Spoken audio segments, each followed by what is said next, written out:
going to put on the video on for the first lecture because I need to assess if you have any issues when it comes to connections or what your preferences for the class. Is that okay? Yes, Doctor. Okay. So I'd like to know, first and foremost, I'd like to know how many of you, are there any SEP students? I'm sure there are, right?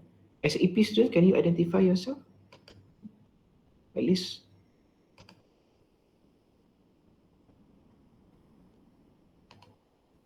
Any PSC education students here?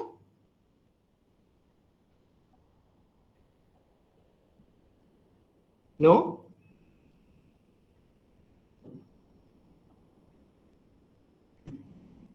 Okay. Are all biohealth students or they are other from other degree programs?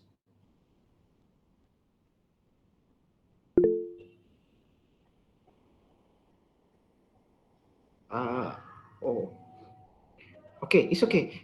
You don't need to, how many? So the one who raised their hands, are you guys education students or are you? Biohealth. Okay, so basically biohealth students, you don't have to raise your hand because I know will be the majority. I just want to identify those who are not from the degree programs. So we have no education students here, right?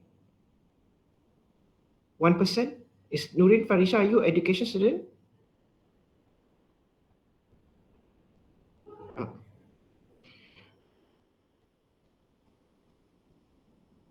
okay. One last time. Are there any education student? No, Doctor. Okay, I'm you are, biohealth. sorry. Are you SEP or SIE? Meaning, are you from the BSc education program?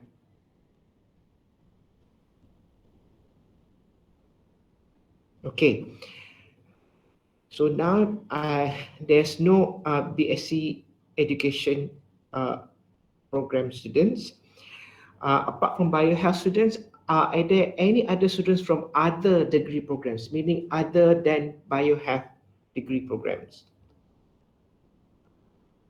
Okay, if you are, please identify yourself. You can just raise your hands.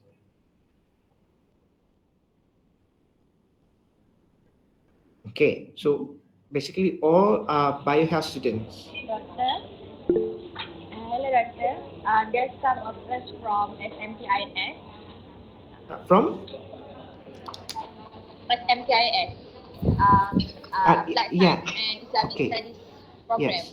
Okay, so basically we have no education students. We have those from SMPIS, meaning from APIUM, right? Degree program, the joint program. Yes, Doctor. Okay, okay. So thank you. Apart from that, anyone else from other type of degree programs? Because the new system allows other students to also take this course. So that's what I want to know.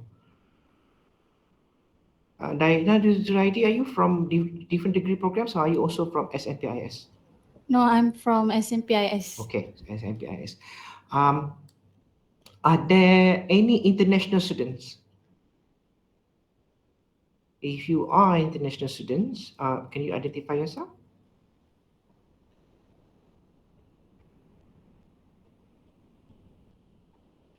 Okay. Are there any exchange students or students who are just auditing the course?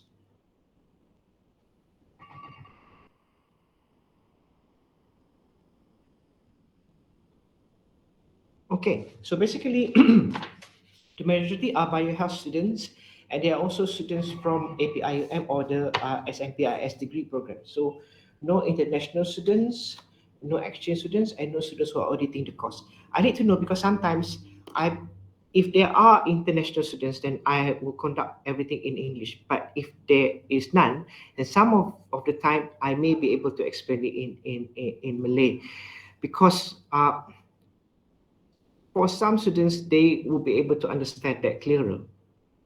Okay, so we have that established now.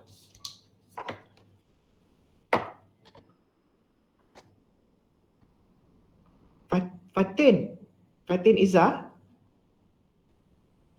Yes, saya. Are you biohealth student? No.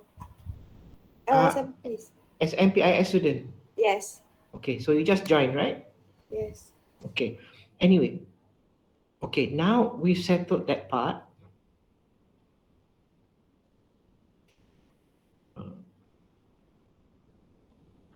Okay, now, platform. Do you have any preference for platform, meaning platform to run the classes? I always use Google Meet because I find Google Meet is the easiest way, and a lot of other lecturers are also using Google Meet. Some students say they prefer Teams, some students say they prefer Zoom, but I have always run my classes on Google Meet. Do you have any comments or any preferences on the choice of platforms? Anyone, you can give your thought on this. Google Meet is fine, Doctor. Okay, so Google Meet is fine. Anyone else would like to say something? Otherwise, we'll run everything by Google Meet this semester.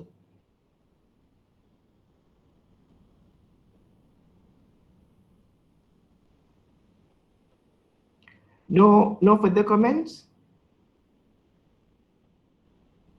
No, Doctor. Google Meet is fine.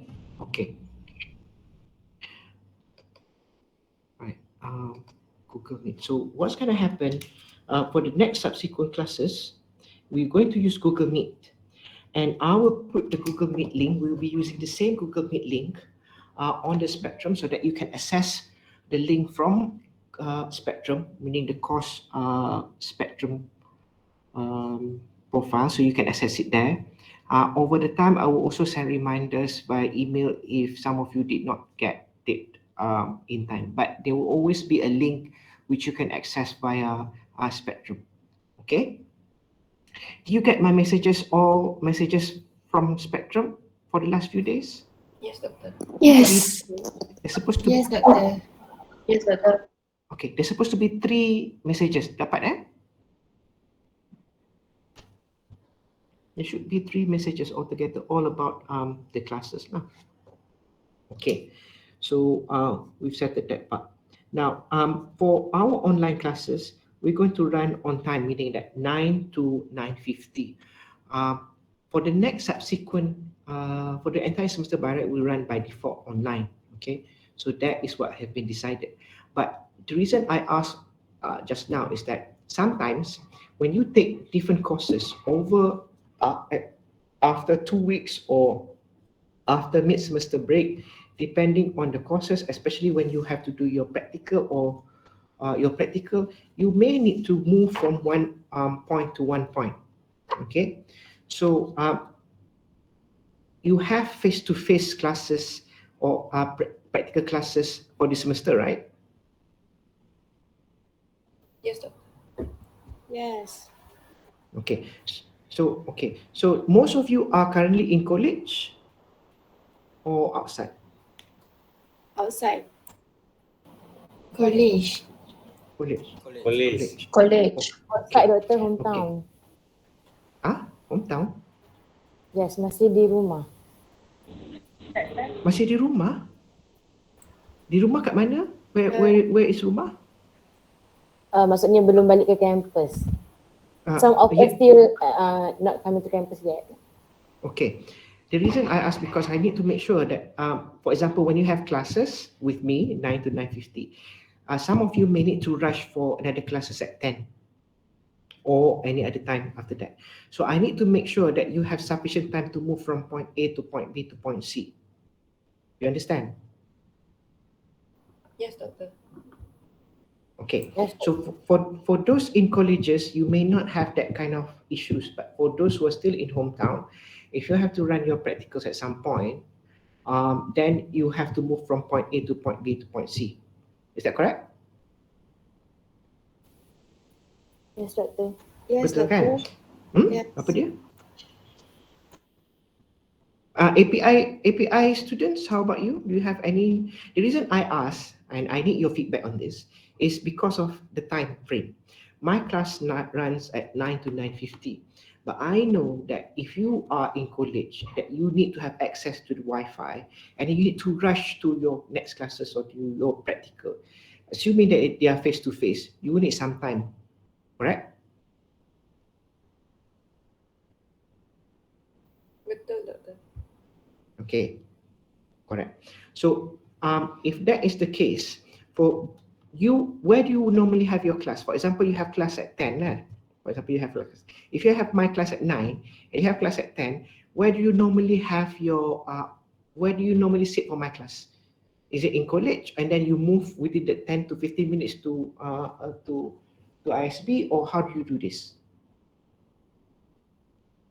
I need feedback. If you have any issues or Physical class difficulties, you belum need start to, lagi. huh? Physical class belum start lagi. No, practicals will start after a few weeks, kan? Yup. Okay, so that's what I'm asking now, because I do not want to ask in the next couple of weeks, because I would need to make arrangements now. So if you have any issues, I do not know, APIUM students or any other students, if you have, because sometimes you take classes which are different, which may be different than other people. So I do not want to stop my class on the dot and then you have to move from point A to point B and then you're rushing. So I'm prepared to give some leeway there, provided that you let me know what are your circumstances. But if you keep quiet and you not let me know, I would run it according to schedule and I do not expect any complaints later on. Is that clear? Yes, Doktor. Okay. Yes, Doctor. Okay, so I put this very easier. So, do you have any other issue? Do you have any issues or any circumstances which I need to know for consideration for me to run my classes? Because normally, if we run all classes face to face, it's easy because you come into my class and you move to other class and you move to other class. But now, we are running everything under the new norms. So when we're running everything under new norms, we need to make sure that the students' traffic are controlled. So I need to know if you have any circumstances which I need to know. For example, I do not know if any of you, for example, is actually using wheelchair. If you're using wheelchair, I need to make some leeway or mitigating step to make sure that fairness is provided to you so that you can move on your wheelchair from point A to point B within time. So if you have no issues whatsoever that I need to know, then we run it 9 to 9:50. But I expect no complaints later lah. Doctor, Hmm? we AP student in Tuesday we have class from 1 to 2 and we had lab from 2 to 5 and then after that we have class 5 to 6. I hope like we get straight class from 1 to 6. There is no room for us to perform prayer, Zuhur and Asar prayer. I hope like can you consider that? Okay, this is for the Tuesday slot. Yeah, Tuesday. This is for the Tuesday slot, right? Okay, Yeah. for Tuesday slot, now it says there practical, right? But we don't run that. So I explain that later. So what time's your classes? 1 to 2 and 5 to 6. 1 to 2, 5 to 6, and in between 2 to 5 you have with me. Yeah. Okay, so don't worry. Even that 2 to 5, okay, I explain later. Even that 2 to 5 we will not be run at 2 to 5. Even when we do face to face, we don't run it at 2 to 5 because I found that students do not or not able to sit down 3 hours straight. So I always give at least 45 minutes or half an hour extra time. So we always finish right before 5. Okay, Doctor. Okay, so I take that into consideration. We always do that. The most numbers that we run is always 2 hours plus 15 minutes break. So there's always ample time for you to do that. Boleh? But since your class at 1 to 2, since your class is since you have a class at 1 to 2 and you have mine with 2 to 5, I can, with the agreement of other students, start at 2:30. Okay, Doctor. 2:30 will actually give you some time to grab something to eat and drink, to rest a bit, and for solat as well. And if we run to 2:30, and we always finish at 4:30. So there's always ample time there for students. I don't, even though in the shadows 3 hours, there's no way you can run 3 hours straight, and especially not online, because I don't think that students will be able to sit down and concentrate for 3 hours, let alone to try to do it face to face for 3 hours. So don't worry. So can we all agree that for Tuesdays we start 2:30 and we finish 4:30, if not earlier? So that will accommodate some of your friends from APIUM, and maybe also good for some of you as well, because you have to remember, for biohealth students you also have practicals which runs from 10 to 1, and sometimes it can overshoot depending on the practical. So can we all agree we start Tuesdays 2:30? Yes. Doctor. Agree. Yes, Doctor. Yes, Yes, Doctor. Doctor. Yes, Doctor. Clear? Yes, Doctor. Okay, so we agree on that. 2:30, 4:30. Okay, brilliant. Now, now I'm going to start with the slide deck. The slide deck is mostly on the introduction for the course. So we'll start there, and we'll discuss a few other things, including your assessment for this semester, and of course a few other things that I need you to know. And of course, you can give me your feedback as well. Can we do that? Yes, Yes, Doctor. Doctor. Okay, Yes, Doctor. right.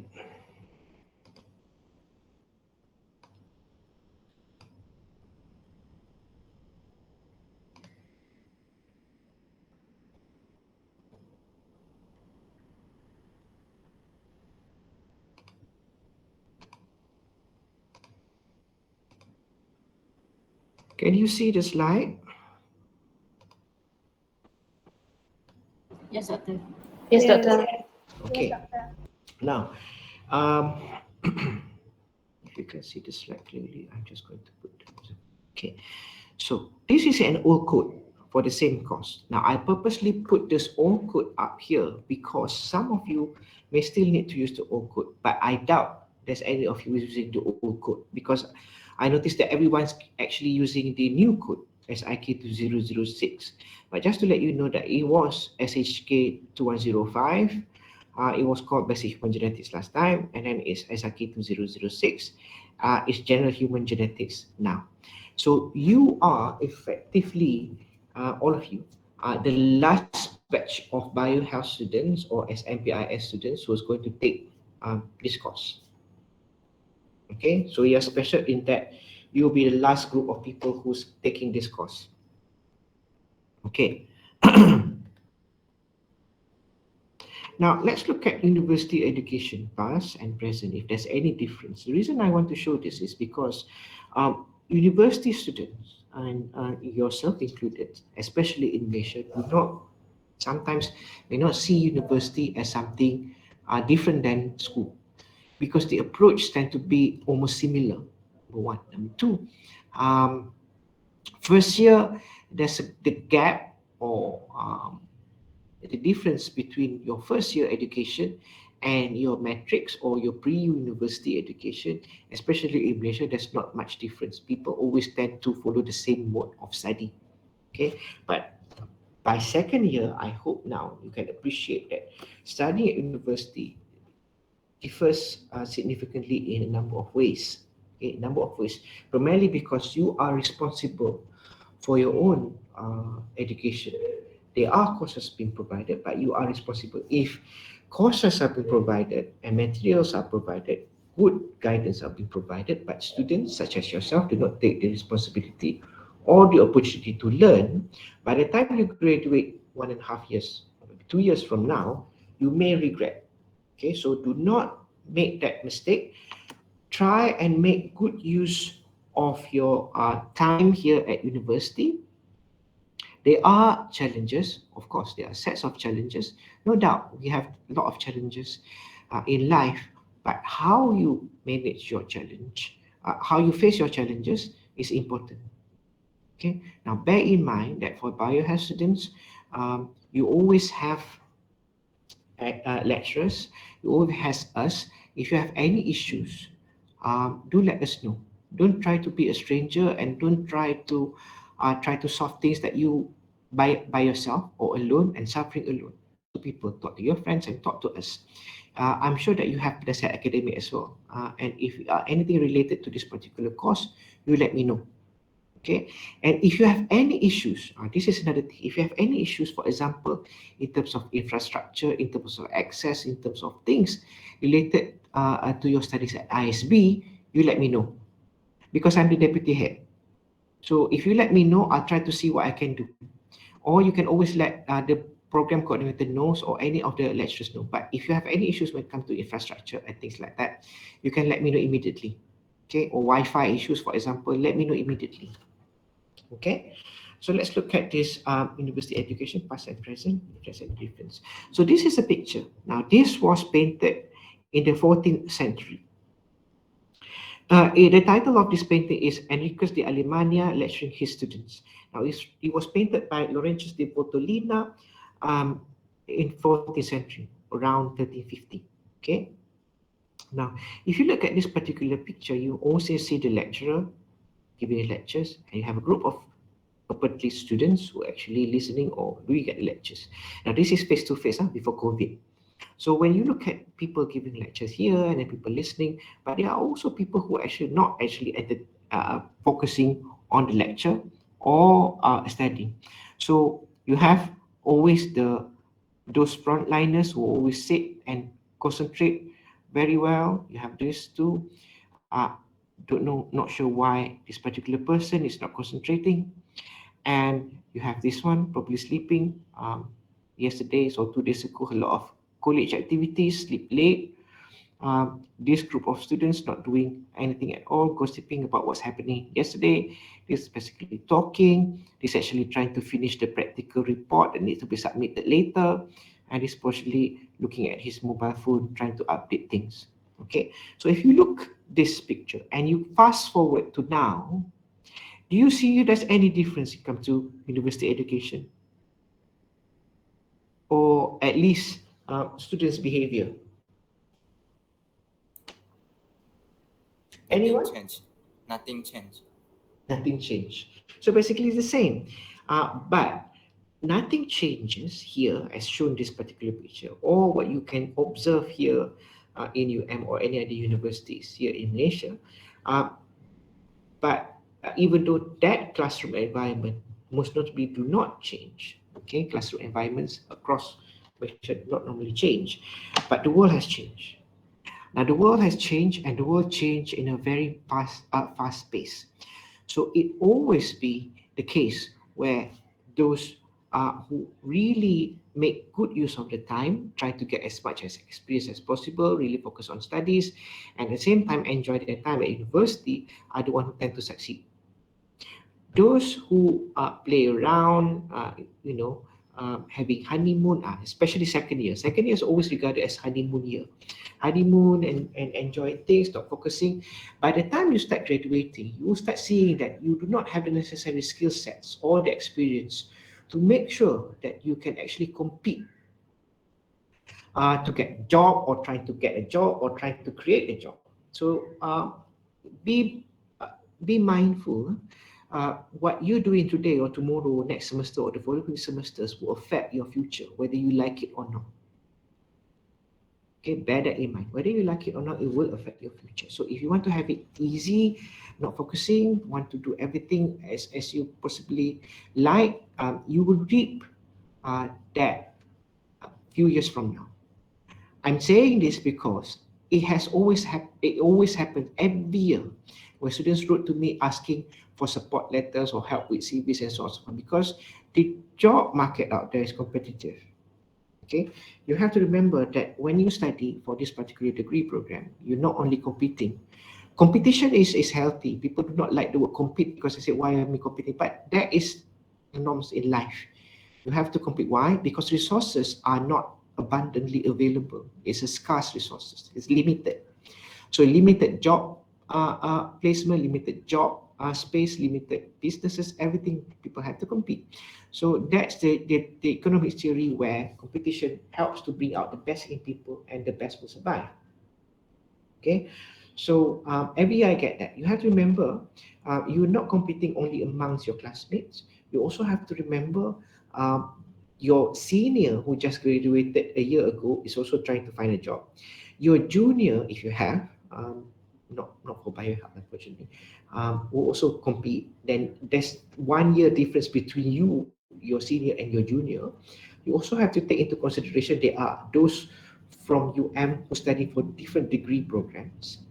You have to take into consideration there are those who will be graduating from other Malaysian universities or private colleges or private universities. You also have to bear in mind there are those who will be graduating from overseas institutions and they're coming back. So always bear that in mind. It's not about just you and what you can see around with your eyes. It's always other parts, other components that you never know exist. Now, if you apply for a job and you wrote a resume or a CV, a maximum of 2 pages, but the person who's going to recruit for that particular job will have to sift through maybe hundreds of CVs for 1 or 2 position. Now, how do you want to make yourself stand out? Is that correct? Betul tak? Yes, doctor. Yes, Yes, doctor. good. The reason I'm saying this because I always said this earlier on because I want you guys and girls to frame your mindset. What exactly you want from university education? What exactly you want from this degree program? Once you have that in mind, or what we call the end in mind, you will then be able to plan and use your resources effectively. One of the most important resources is time, because time you cannot reverse or rewind. Once you spend it, you spend it. You cannot take it back. You cannot reverse it, and a lot of people in regrets because they did not try their best. So I'm telling you now, since your first semester of your second year, it's good to have what we call the aim in mind. What's the end game? What do you want out of this? Because then you'll be able to plan properly. Okay, so that's why I put this particular slide, and it's important for you to appreciate what university education is all about. Now, why is studying genetics important? Who would like to give an opinion? And of course, because we run online classes, I expect feedback.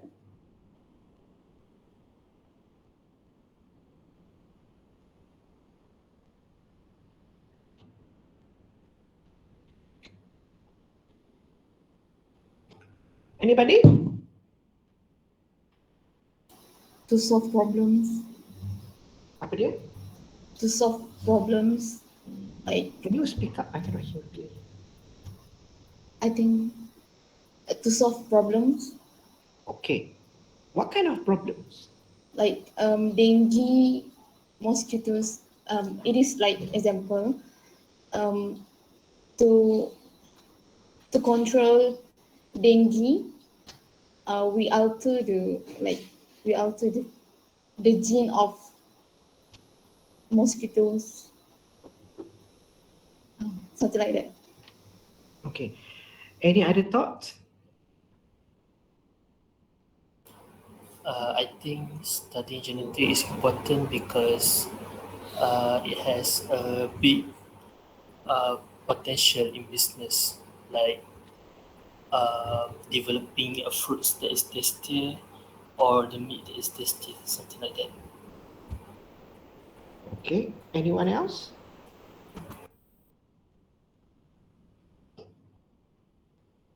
Why is studying genetics important?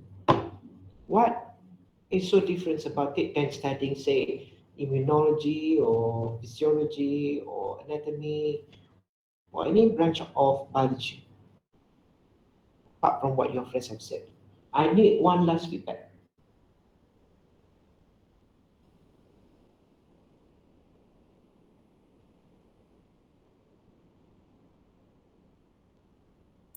To understand our bodies better. To understand our body Uh-huh. and And identify the cause of the genetic disease of human okay. or any other organism. Okay, so those are good start. So basically, why is important?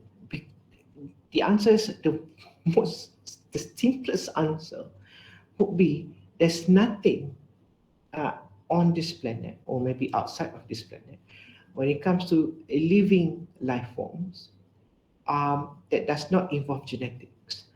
This is primarily because um, your genetic material, DNA or mitochondrial DNA or RNA, are critical for living functions. And that's why it's important to learn genetics because it's a blueprint of life. Every single cell, every single life forms, whether it's unicellular or multicellular, will be touched by this blueprint of life, which is your DNA. Okay, even viruses, even though they are not classified as living life forms, they rely on genetic material. Okay, they rely on genetic material for propagation. So that's why studying genetics is important because understanding that blueprint of life will open up doors to other things. You know, you want to study anatomy, you have to go back to DNA.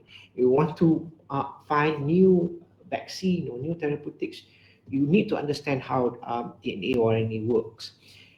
You want to devise new crops, pest resistant crops, better yield, you have to look at the DNA again. You want to try to divide or engineer a bacteria that can mop up oil. When there's oil spill, you look at DNA again. So that's why it's very important because DNA, understanding how it functions, gives a lot of applications ranging from agriculture to medicine to diagnostic therapeutics to any single thing that involve living life forms will involve genetics. In the past, people don't see it that way, but now you talk to anyone, everything will involve genetics. Even computer systems now will look at genetics. Have you heard about natural computing?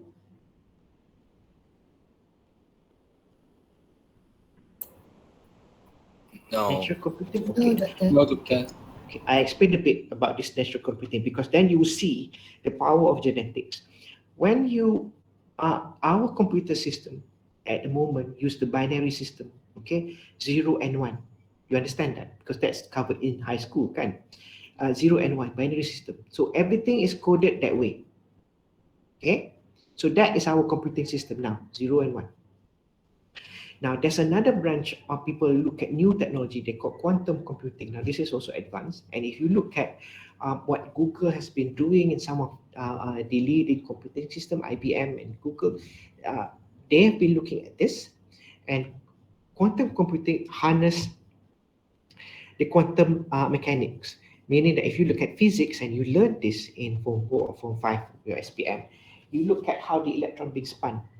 So the way that movements of electron from one state to another can be harnessed to do quantum computing, and quantum computing will be faster than our existing computing power.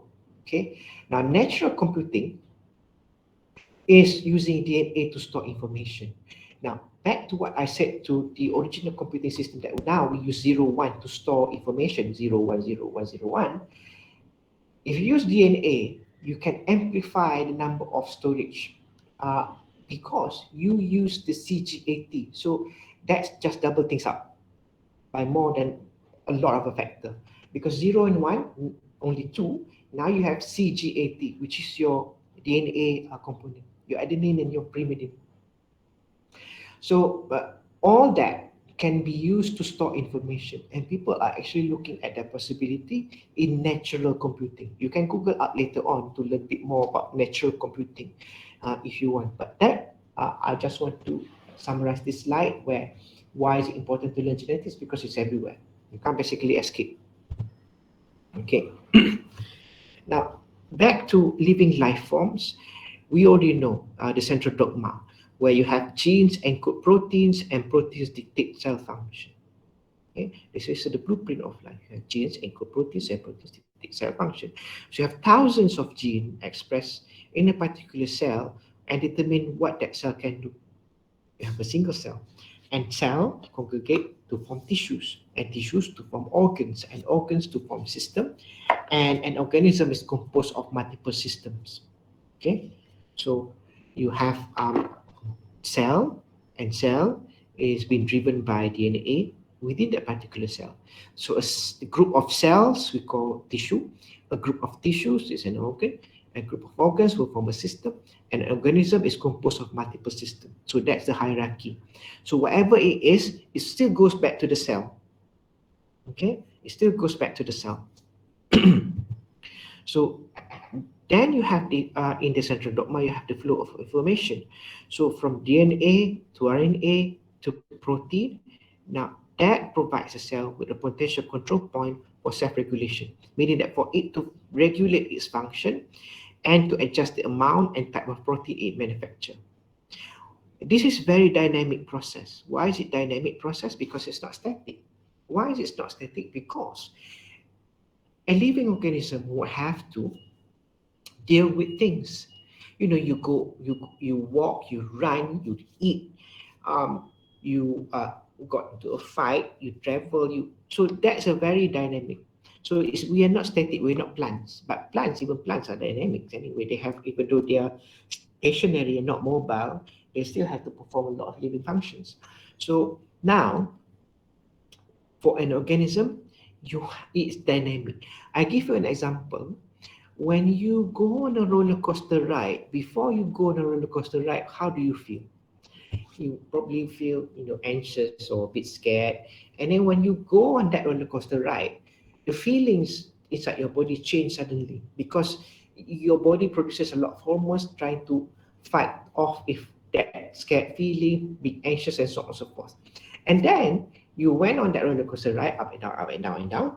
And then when you finish the roller coaster ride, you suddenly felt acceleration, happy, excited, and so on and so forth. So that feelings of roller coaster ride from before and during and after is all run by signals, neurotransmitters, by hormones. Everything changes inside your body. All that can be related back to your DNA. Or do you ada ke orang naik roller coaster dia rasa happy je, sama je dari naik sampai turun, ataupun feel sleepy?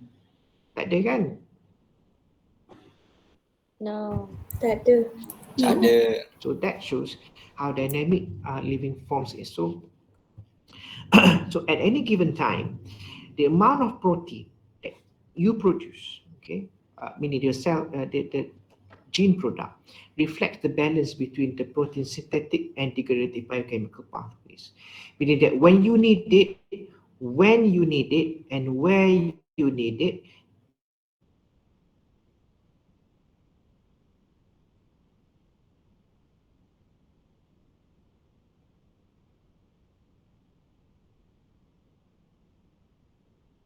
there's a balance between.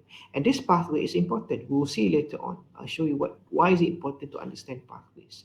Because we thought that's a good book with languages. Now we try to understand what all those languages are saying and how we can actually use it to our benefit, ranging to especially in medicine. Okay, so gene expression and protein levels in our body is dynamic. That's what I said just now, constantly changing depending on our needs.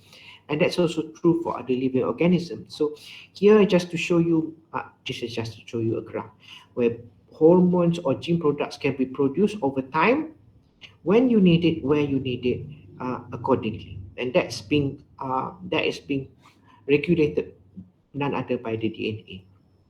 Now, this just to show you, if you remember these different types of genes. If I give you the list, what kind of organism can you think about? Anyone?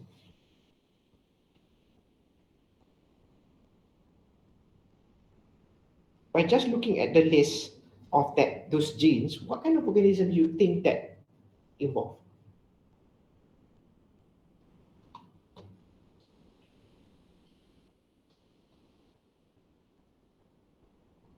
Hello? You should cover this in your matrix, or at least first year. Apa dia? What kind of organism?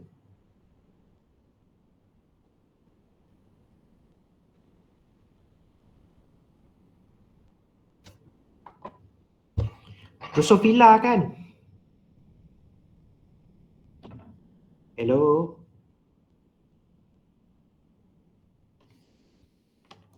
Hello? Yes. Yes, doctor. Yes, sir. Is that the wingless here? Okay. Okay, so it's Drosophila. Now, just to show you here, between the space and time, the segregation between the space and time. So anterior, posterior, later, earlier and later. So as you can see, as we move around, so you may need different types of gene products at different parts of the body and at the different times of the body. So this shows you the spatial and temporal isolation when you need those different types of gene across time and across the body of the organism. The same thing when you look at the menstrual cycle and especially for the cell cycle. Everything is dynamic and everything happens for a reason at a time and when you need it. So when you look at the cell cycle, we'll understand this even further. Okay. So as you can see here, cyclins plays important role again in the cell cycle mechanics, where you only have certain proteins to drive the different parts or different phases of your cell cycle. So things happen in stages and a tightly controlled process.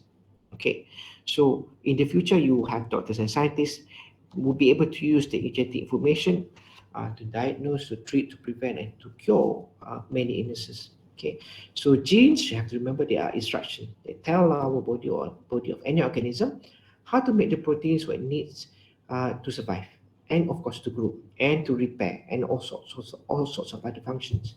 Okay, so when you understand and you identify this, you then will be able to do things properly. And if it doesn't work properly, we need to find out why. Okay, so this knowledge will eventually lead to more effective medicine and treatment. Okay, so just to show you this particular gentleman, he won the Nobel Prize in Chemistry in 2006. This is Professor Roger Kornberg. The reason I showed you this is because he won Nobel Prize for his work on molecular basis of eukaryotic transcription. So that relies a lot on understanding the chromatin structure of your chromosome. Okay, how it's being constructed and allow transfer of information from DNA to RNA and so on and so forth. So that is critical work. So this transcription process for eukaryotes.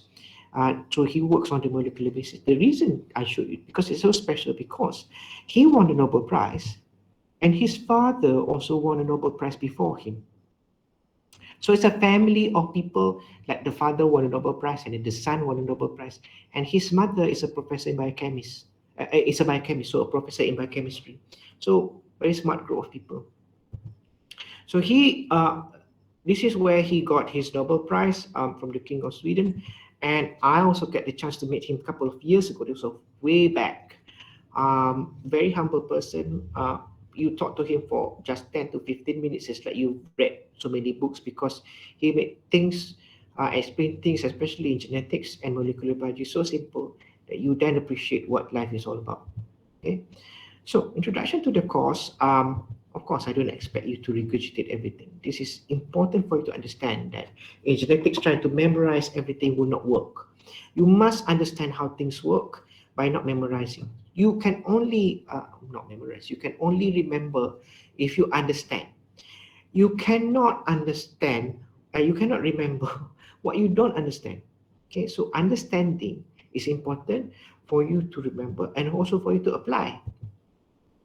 Okay, so we're moving towards a more student-centered learning. So it's all about you. So the main textbook is Neustadt and Simmons. Complete lecture notes will not be provided, so bear that in mind. Please do not late for lectures. Please participate in class activities, especially this is an online class. Take your assessment seriously, okay?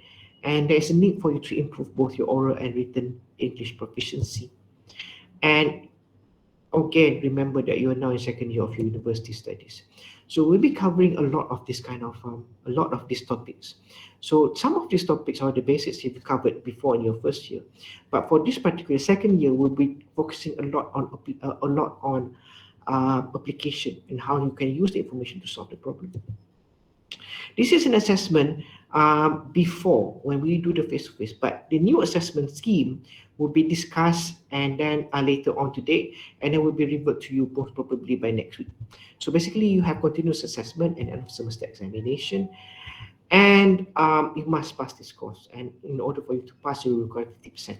Don't worry too much about this, because I will then devise a way to actually look at how you can this 50%, and this 50% will be itemized later on, most probably by next week, so that you know what to expect from this course. Okay. And it's compulsory and only offered in semester 1, because in second semester you'll be taking human anatomy again with me. That's another compulsory course. Spectrum is important, especially now, so you can access a lot of information via Spectrum, including your assignment and also your course materials. Remember that the means for human genetics that too many things to remember, or so many difficult names and terms, a lot of things to read and understand, difficult subject, and I tend to eat students for breakfast. Regardless of what you hear about me, I don't eat students for breakfast. Okay? So if you're planning to fail this course, this is the best way to do it. You don't attend lectures, don't pay any attention, don't revise for the lectures, don't even try to understand. Okay? You can give up immediately. Never read your textbook or other additional materials. I'll touch more on textbook in the next lecture. Study and revise a few days before exam. Last minute study is excitingly fun. Try to remember something you don't understand, will allow you to fail miserably. No need to study. Continuous assessment is only 50%. Don't even focus on that, because you know that you can score the other 50% part to pass. That is a basic recipe for total failure. It's not about me, it's about you. So make sure that you make good use of the time here. Success depends a lot on you. Now, study tips for the course. The real study tips is to read, okay, and then to write, and then to understand. You follow this, and it will be easier for you. And then in some cases, you need to draw and feel and visualize. Mind maps, all that graphics will actually be helpful for you to understand the course better. And of course, for biology, there's always form, there's always function, there's always reason. Why you have 5 digits or 5 fingers, there's a reason for that. Why you have only 1 head and not 5, why you only have 1 mouth and not 2, there's a reasons for that. And I expect for this course for you to think a lot. Okay, you need to do a lot of thinking. Okay, and think. And of course, what will you get? What if you study hard, you'll be able to face your exam like a champion and succeed like those before you. Okay. So if you're interested in enhancing your knowledge in genetics next year, there's another course also with me. This is elective genetics and human health, where you go into much deeper into what you've learned your second year. I think that's it for now. I hope you don't have any question at the moment, because it's already time. So can I see you again next Monday? I will provide the link. And of course, if you have any question, I will also explain a few other things apart from assessment on Monday, assessment formula maybe on Monday. I'll try to do that. And also, I also arrange for an elite fellow. Now we are going to have at least 6-hour session with an elite fellow. This is somebody that I contacted, and it'll be from Sweden, from Karolinska Institute in Sweden. That's a top institution in Sweden and one of the top in the world. So he'll come in and he will explain a few things, not only on genetics, but a lot on other things, how you can do and apply genetics in life. Okay, so that is an additional benefit of this course, where you have an elite fellow, and it will be conducted online. That is most probably at the end of the semester. We have 6 hours, 6 separate hours with somebody that I invited from Sweden. Right, so we finished our first lecture. I hope to see you on Monday. If you have any question, bring it on Monday, and we'll do it again by Google Meet. And until then, have a good weekend and have a good rest. Okay?